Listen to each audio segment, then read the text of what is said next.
CIOs say things like, you can't manage what you can't see. And a lot of these AI agents to very enthusiastic interns. Go into your job and find all the things you never want your kids to ever have to do. That's what you give to AI. You have to allow failure to happen, but not to be catastrophic. CIOs are racing to deploy AI, but few can answer the most dangerous question: who's really in control? Our guest today has lived the tension across three worlds: technology, investment, and art. Oren Michels co-founded Mastery, building the foundation of the API economy, and then sold it to Intel. And now he's CEO of Barndoor AI, the control plane for agentic AI in the enterprise. And somehow, between startups and code, he became a Tony-nominated Broadway producer. So, Oren, welcome. So there's going to be a lot to discuss. Good to be here, Mike. Thanks for having me. Absolutely. So maybe you can just walk me through, what would you say is one of the pivotal moments that you had in your career that really opened up your eyes to the need for governance? There have been two of them, one for each company, right? So at Mastery, I was running business development for the world's second best blog search engine, and the world didn't really need the first best one. But we had some technology that a big company wanted to use. And I was biz dev guy, so I had made this deal to sell them access to our search technology that they wanted to pay us for. And they said, great, just give me access to your API and we'll go and use it. So I went back to our engineers and I said, well, great news, I just sold this big deal and all we need to do is give them access to our API. And I was told, well, we don't really have that. We can't give access to it because we can't control what happens to it. If they, they're a big company, if they hit us with the kind of traffic they probably would, it would take us down and we couldn't handle that. And so there were all these rules we had to put in place if we were going to be able to do business with this company that was going to pay us a lot of money. And I realized that without the governance, without the ability to set rules around what people are and are not allowed to do, you can't build a business with an API. But if you have those things, APIs could be an incredibly powerful way to go off and build businesses. And so armed with that information, I thought, I can't be the only person having this problem.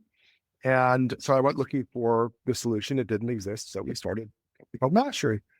And about a year and a half ago, I was starting to read about AI in the enterprise. Why is AI not succeeding in the enterprise? Why are we not seeing all these great use cases when there's so much promise? And I'm thinking, well, I think I've seen this movie before. And it's a situation where you have this incredibly powerful technology, but left to its own devices, you can't control really what it does. Nobody actually really understands what goes on inside. And so without being able to have companies set guardrails, set rules, see exactly what's happening, when you give a job to these things, say, go do this, to see how it tries to go about fulfilling that job, without that ability, it's just not going to be successful. And this great business opportunity, I'm all about bringing technology to solve business problems and to help businesses grow. In both cases, these were not security issues. Security was necessary in order to solve them, but we're not doing this because we want to have security. We're doing this because we want to have success. We want to have people using these tools in organizations to build their businesses. But without the governance, you can't make that happen. Would it be fair to say that freedom without guardrails can eventually break trust? And if so, what are some examples that you've seen? I would disagree with the word eventually. It happens quite quickly, actually.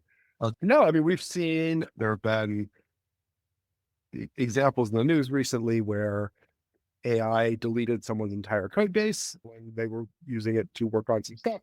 The concept of the lack of guardrails, like you can go back to a company like PayPal.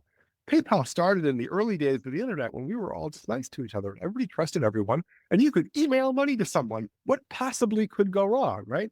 And then suddenly a lot started going wrong, like almost immediately. And to their credit, they stopped being a payments company and started to be a very, very deep security company that happened to handle payments. And because in that case, the whole thing, and if you look at really how the technology that allows us, whether it's to do e-commerce or to trade data or to put personal information out there or health information, whatever it is, none of that happens without the guardrail. I think that's very well said. And so I believe every generation of technology wrestles with what I would say the same paradoxes. We want speed, but we need safety. And as you just shared, so we want to scale, but I feel like we're fearing, the loss of control. So when enterprises talk about AI governance and compliance, they talk about having those guardrails in place. Do you see this more as a behavior or as a practice? Like, how would you coach or guide a company to maybe shift their way of thinking around the need for this stuff and not being, an iron hold of saying, we want to hold you back from being innovative, but we want to enable you for freedom. How would you phrase this and position? There's this protocol called MCP that we're all using now, and I'll assume your listeners are familiar with it. So most of the MCP that's out there are these MCP servers that many companies are spinning up.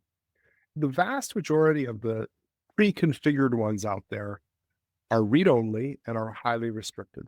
And the concept is we want to make sure nothing bad will happen when you do use these things. But the problem is that if nothing bad can happen, then the likelihood is nothing good can happen either, because you can't tell someone, I've just hired you to come into the company and you can browse our Salesforce, but you can't actually ever create a record or update a record. That would be a very difficult way to get your job done. And so you have to be able to look at it and say, well, how do you rationally take risks with this? And I think it's similar to how we do it with people. So you hire an intern and they come in and you say, okay, here is a task for you. And here are the things I'm giving you access to go do. And you sort of watch and see how they do it. And if they do it in a way that's rational, they limit their blast radius to things that are relevant to the task at hand, and they don't do stupid things when they're doing that. You say, okay, you're pretty smart. We'll let you do some more things. And I think that mode is very similar with a lot of these platforms. It's give it a job, see how it goes about trying to accomplish that job. And if that's consistent, then you can start opening those pathways to let it do that and potentially give it more jobs. I mean, I like a lot of these AI agents to very enthusiastic interns. They don't really know the context of the world, but they really want to do a good job. They want to impress you. They don't, and they don't have the experience of the context that an executive has. I come to my job with a certain amount of self-governance. I know it is a stupid thing to go into Salesforce and delete a bunch of opportunities. That would be a dumb thing to do, right? And probably if I did that, I'd get fired. And if you're an AI agent, you don't know what stupid is, and you're not afraid of getting fired.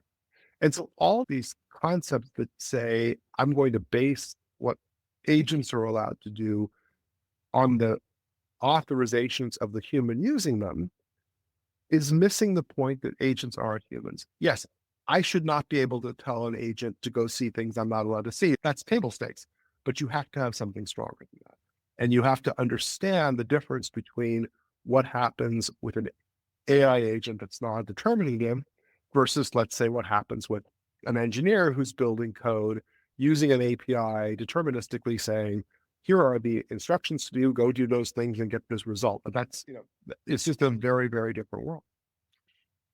I like the analogy that you used about an intern. And I'm going to go back to the improv world, which is yes, treat AI and give it a task, watch how it performs, and make decisions on how you then move forward. Will open up that opportunity for what else it can do. And I Right. feel like there's a needed shift in thinking, whether it's from the executives or from those that are leading these initiatives, to realize they don't know everything, that they need to create an open, safe environment for things to have a bit of room to bump into Yeah. limits. You have to allow failure to happen, but not to be catastrophic. And so what was the genesis behind Barndoor? Like, what is your North Star of what you're trying to do? Star is very simple. It's realizing a handful of things about how I believe this world's going to evolve. So one thing I believe is that the concept of a chat interface where you sit and talk to this sort of generalist PhD who's super smart is useful if you're writing code, but it's not all that useful for most jobs in most companies. Most people in most companies don't spend their day chatting with a PhD. This is not how we usually get our job done, right? You must have the ability to actually take action. It can't merely be, I'm going to talk to this super smart thing and it's going to give me some suggestions on how to do my job. There has to be more, or we're all wasting our time, right? We have to allow that to happen. And so to allow that to happen, you need to encourage experimentation. have a world where failure isn't catastrophic, and ultimately create the ability for there to be a bunch of these agents running around. So the next part of it that we thought about is you don't only hire one kind of human. You're not going to only hire one kind of AI. The idea that there will be one AI to rule them all in any company is inconsistent with how the world works. And so since each AI, each different agent has a different context and does different things on behalf of different humans, you have to manage that context individually, piecemeal with every single platform and every single person you're using. It's going to get really, really hard really fast. Because today, companies are experimenting. They've got tens or dozens of these things, but there will be hundreds of thousands of them in most decent sized companies in the next couple of years. Managing those piecemeal will be hard. So we built something that allows you to manage it across everything, which I think is very important. And I think the other part of it is we're here to succeed.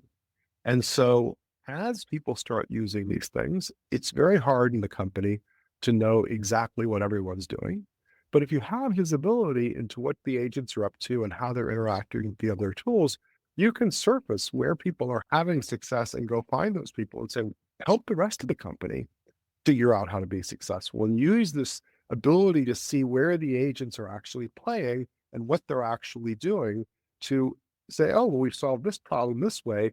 Let's use that same sort of concept to solve this problem over here that hasn't thought about doing. I oftentimes hear CIOs say things like, you can't manage what you can't see. And there's a big discussion on a visibility layer. Do you believe it's a visibility problem or a concern or a lack of understanding and clarity? Because to me, they're very different. What would you say? I think that another challenge we have is that we're sort of still in the faster horses phase of this, right? We're taking people using tools and we're saying, here's an AI, it will use the same tool in the same way to do the same thing a bit faster. And while that's nice, that's not changing anyone's life. And I think that what we need is we need to have in place the framework for people to experiment, to try things, to build things, and accomplish with AI the things we as humans can't currently do at all. So it's not about taking that person's job, it's about doing something that wasn't doable before in a way that is accretive to the company in a major way. And if you can create that happening, and then you create the framework where that can happen, well, your CIO is now not a cost center. They are not managing a behind the scenes thing. They're providing a major catalyst for the creation of value, which I think is what CIOs should want to do.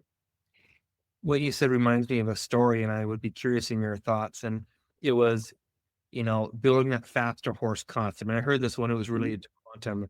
And so, all the chips and traditional computing is just building a faster and faster horse. Eventually you build a faster car, but it's still the same plane of speed. And someone Right. once said, well, when we introduced the plane, the first plane that took flight was actually slower than a horse, if you look Yeah. at the actual speed. Yeah. But what happened was it opened up a new dimension. It opened up a new Sure. area that was off limits or not even available. And so do you think that AI is opening up that same shift in I guess, space for innovation to take place? Absolutely. And I think your analogy is a really good one because, nowadays people hook up MCP, they hook it up to Claude.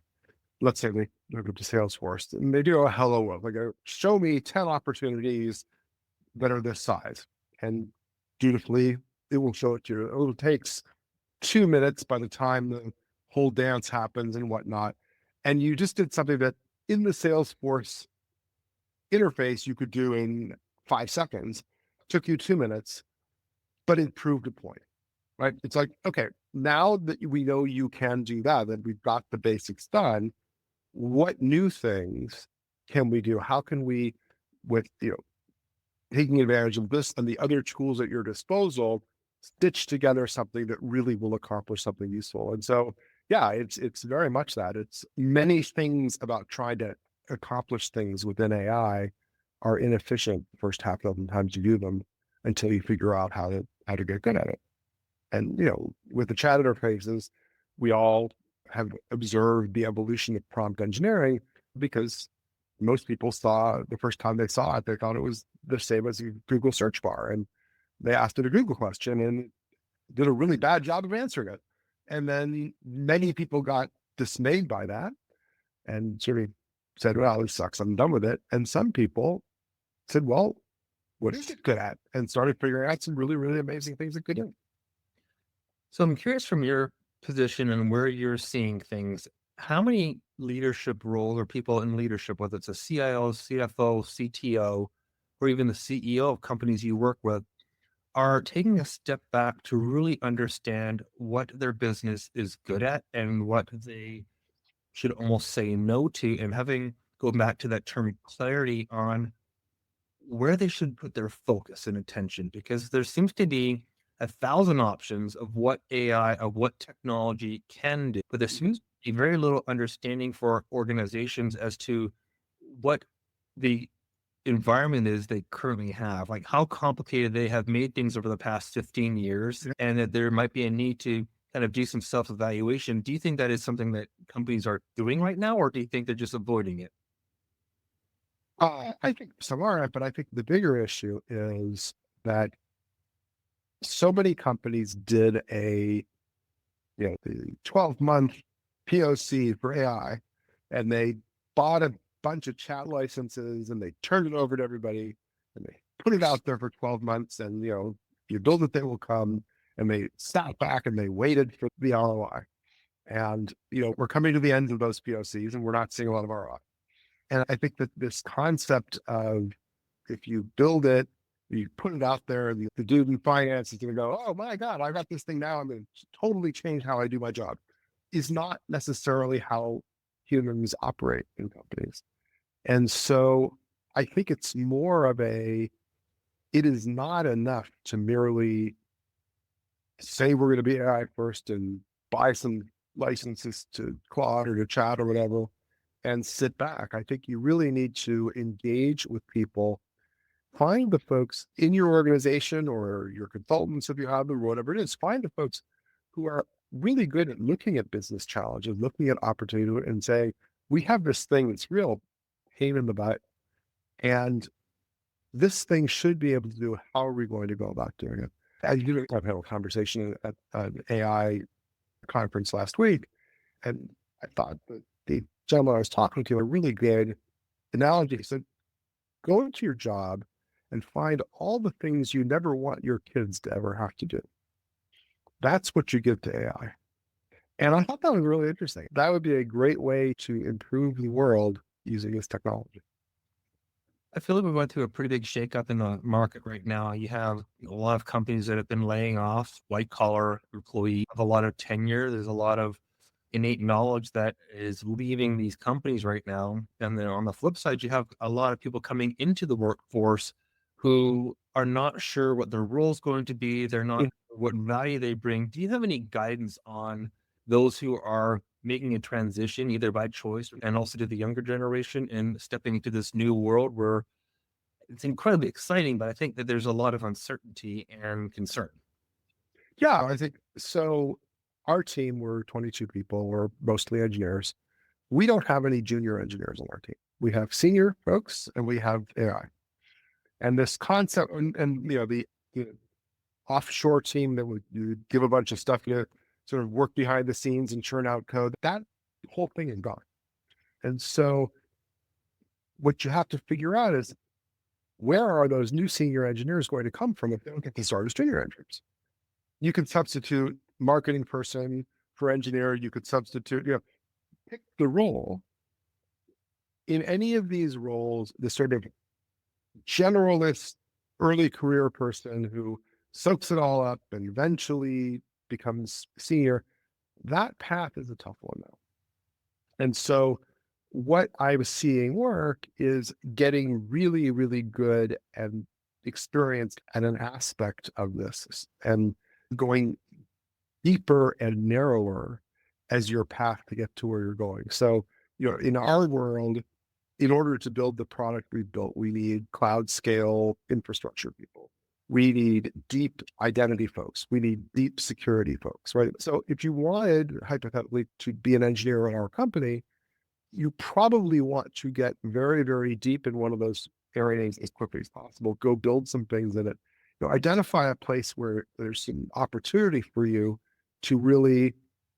I was talking yesterday to a young woman who wants to get sort of in the marketing side. It turns out she's really, really, really good at social media. She's been doing social media outside of the technology world, and she wants to get into sort of marketing technology. So it's like, take that expertise to a company and say, I will solve this problem for you.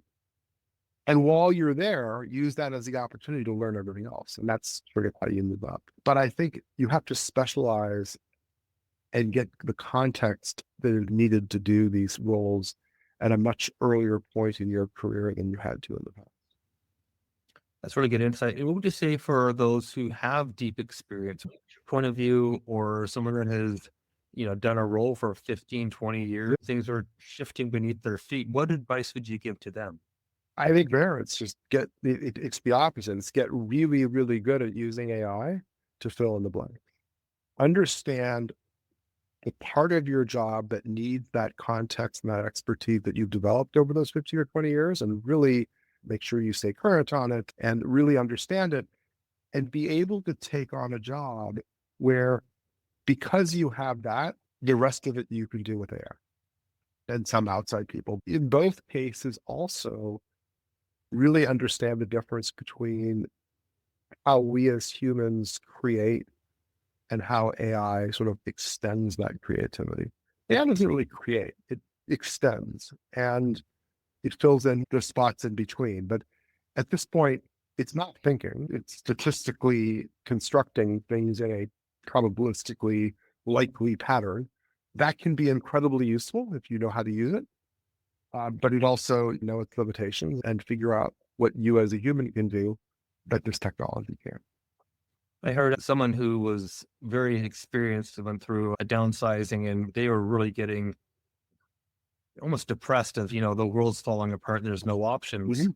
And they decided, well, I'm going to take all my thought leadership, all the experience, all the documents, publications, just the wealth of things I've done as much as I could into a folder, and have AI almost act as a sparring partner to find a product market fit for his skill set or their skill set into the market. And I found this Mhm. creative way of building a reverse engineer of, hey, based on what I've done, based on my skill set, my personality, all the things Yeah. how can I bundle this? How can I package Yeah. this in such a way Yeah. as to go and solve a problem? And Yeah. I feel that it is such a They traditional look great approach at that. needed. And Yeah. I think getting away from the traditional consulting of, how much are you per hour? Don't worry about the hour. Let me come in and let's discuss what you need solved and what the value is in solving it and doing it in the fastest amount of time. Because if I'm going to try to come in here and solve a problem, and if you're paying me per hour, I have no motivation to fix it. And so I think that there's a significant shift happening in just the consulting sector as a whole. With AI, customers are now expecting those savings to be passed on. Do you have any insights into what you've seen from the consulting slash professional services firms on what they're doing to pivot to this new world?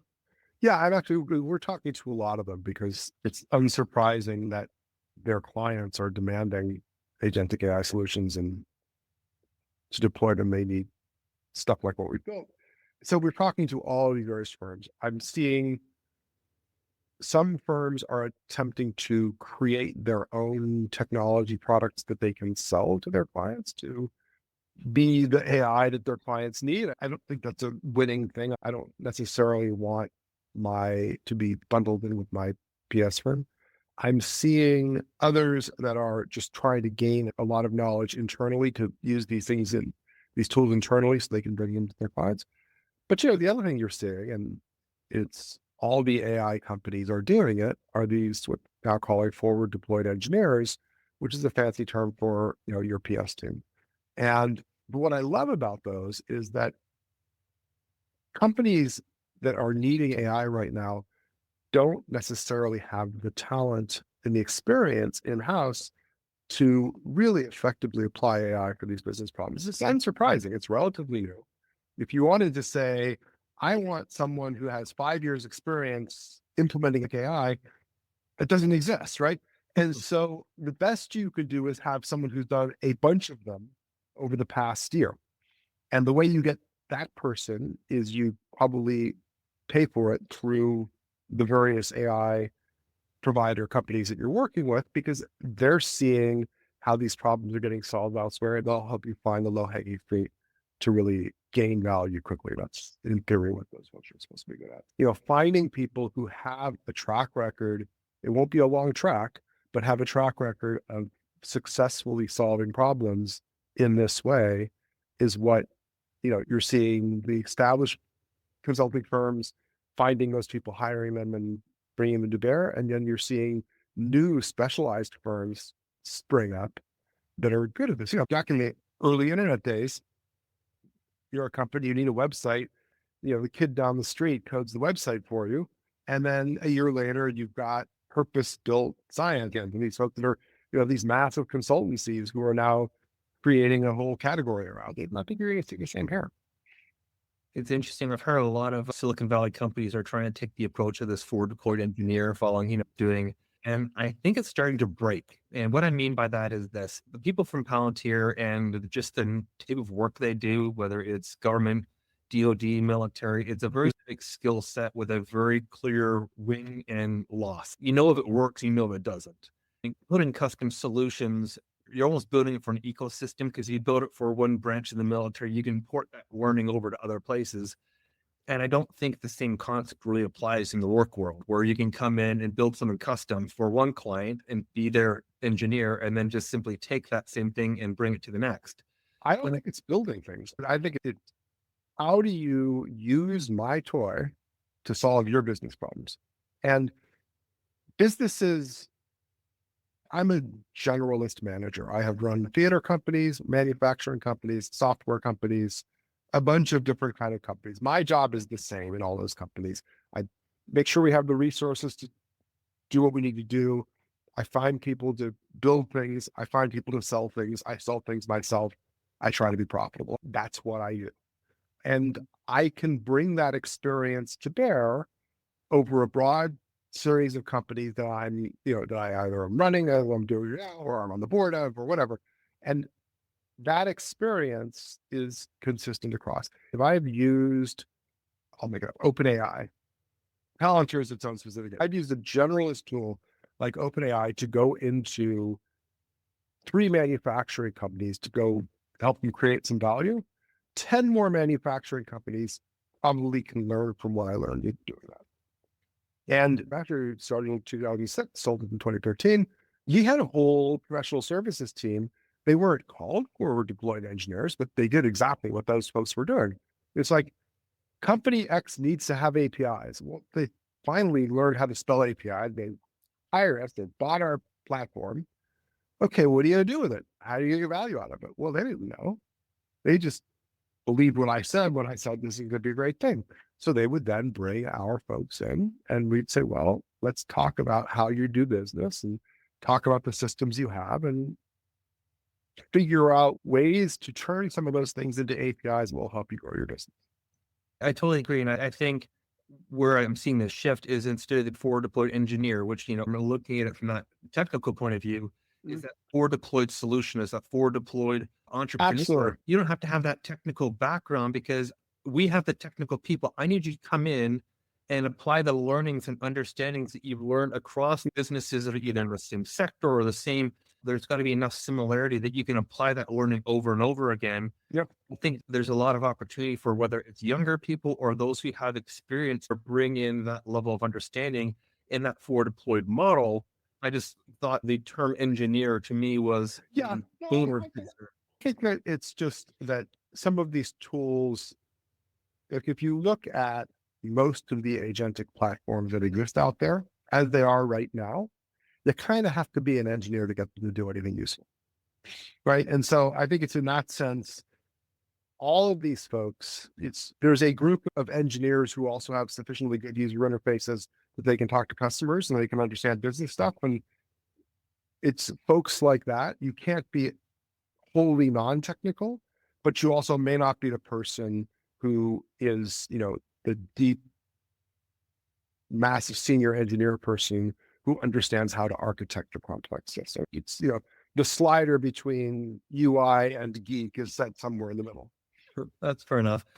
There's kind of a multi-horse race right now as to which platform is going to lead. Do you think it's going to be one who's going to take them all, or do you think it's Nope. going to be a variety? And if so, are there It's the any that variety. you're aware of that you think are slowly around the corner that we should be keeping our eyes on? I think that at this point, one of the great things about hiring AIs to work in your company as opposed to hiring humans is if a better human comes along, you've got a relationship with this one and you feel bad firing them. The AI is like, I don't care. We will always be seeing new platforms coming out that approach problems in a different way, that become more efficient, that are good at doing this particular thing, but not good at doing that particular. That's just the nature of how this will develop. And I wouldn't want to suggest to any company that they close off their ability to make use of those as they come in. I think you want to do the opposite. You want to try many things, continue to try things, and work with the ones you have. It's sort of like, if you're hiring to fill certain positions, you have the luxury of hiring 50 people knowing you're going to fire 45 of them and not feel bad about it. And you're going to continuously be doing that as you build agentic workforce at your company. So, with the experience that you've had in tech and investing and on Broadway, how have you brought those learnings and skill sets to almost cross pollinate into what you're doing today? Everything is storytelling. And whether it's raising money for Barndoor, understanding that frankly, everything is theater, right? You have an audience, whether it's in a board meeting or a pitch, you walk into the room, they know certain things, they feel certain things, they're at a certain place. And your job over the next hour is to get them to a different place, that place where they're going to do the thing you want them to do, right? So you have to figure out what the arc is to get them to that place. And you figure that out, whether it's in business or it's in theater, it really doesn't matter. If you're successful in that, your venture succeeds. And if you're unsuccessful in that, if it's bad fundraising show or bad theater show, your venture is not going to succeed. I think that's very insightful. And I think everyone who's in business should take improv at some point. Agree. I totally agree. It's a great skill to have. What are some of the core things that you think a leader could learn at improv? Are there any nuggets? Certainly improvisation, right? But it is storytelling. And improv, the thing about improv is that it's real time. You are both performing and writing. And at the Groundlings, the improv classes, the ladder you rose up to the point where you may or may not get selected into the company, the second to last of those was 100% writing lab. It was a very intense class. It was all about writing, not about performing. The ones before you did the improv games, then you did the writing lab, and then you did an advanced class where you sort of put it all together. And the ability to craft an entertaining, concise answer to a particular situation on your feet without losing your audience is an incredibly useful skill. Is there anyone that comes to mind, whether it's in business or, even in your experience in the arts, that you think was a master expert at improv or just jumps out as like this person was someone that is going to be hard to beat?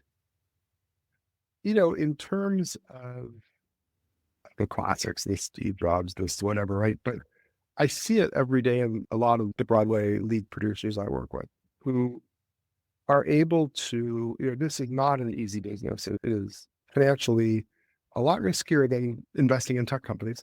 You spend a lot of money very quickly and hope it works out. And being able to craft a story around that and being able to, at the same time, be holding a creative idea and a financial pitch at the same time to bring all the folks along. You have to, if you're doing a Broadway play with a star in it, you have to make sure that star wants to be there and feels they're going to be properly. All of these things together, a typical Broadway musical has, I think, 14 different unions involved. It has hundreds of people who are in the building to work on that every day, not just the cast, the orchestra, the crew, the box office, and the publicists, everybody, it's an army of humans that are there every day. And orchestrating all of that in a way that everybody is pulling in the same direction is incredibly difficult. Hats off to the ones that succeed there. I didn't realize that there were hundreds. I knew that it was a lot, but I didn't really. There's a lot of people. There's a lot of people in that building. And so just a few more questions. What is one piece of advice that you wish someone had given to you when you were younger? When I was running Mastery, it was the second time I had raised money for a company, but it was really the previous time I was sort of hired a guy when I came in and did it. But this was a company I started. So I was the guy. And I would go to these board meetings every quarter, and well, we had them. And I was always convinced they were going to fire me. So I was always nervous and defensive, and I just did not enjoy it. I was not really able to make use of them because I was just assuming that they were going to fire me. And then finally, a trusted person on the board meeting asked me why I did something in a certain way. I told him this. And he said, look, if they fire you, they've got to take your job until they find someone else. None of them want your job. Like, oh, okay. That's good to know. I hadn't really thought of it that way. But yeah, you're right. None of them want my job. And so the whole thing got a whole lot easier.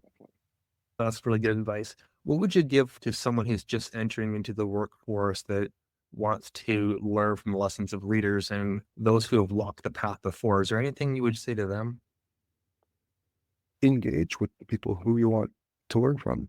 We all love people who think that we're useful and that think we've done interesting stuff. I love it when someone reaches out, says they want to grab coffee and learn from me. I think that's an incredibly flattering thing, and don't be intimidated by it. Find the people who are doing the job you want to have someday and see about how they got there, and get to know them. You also might find out once you get to know them, you actually don't want that job, which would be useful information to have.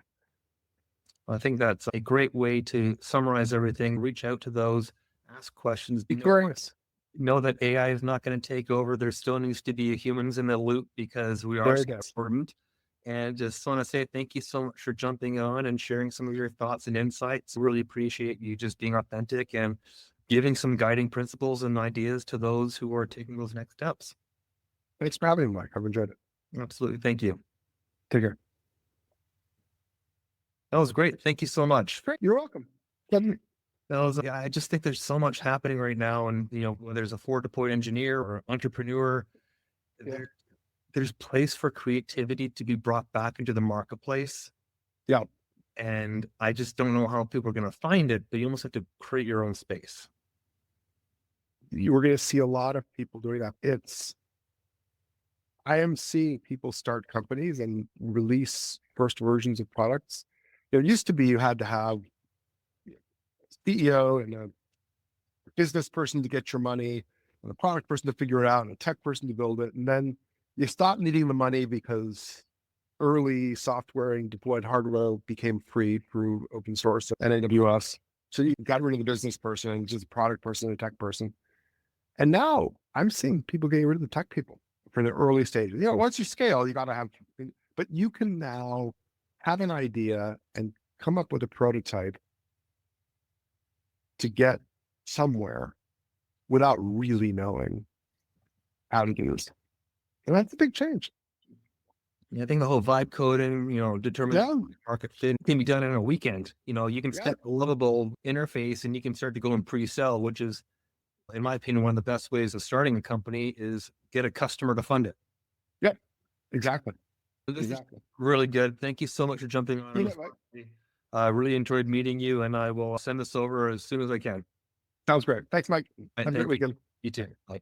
Enjoyed this deep dive? Hit like or drop a comment with your biggest Salesforce challenge, and subscribe for more tactical insights. Know a CIO who has a story worth sharing? Tag them below or send us a message. We'd love to feature them next.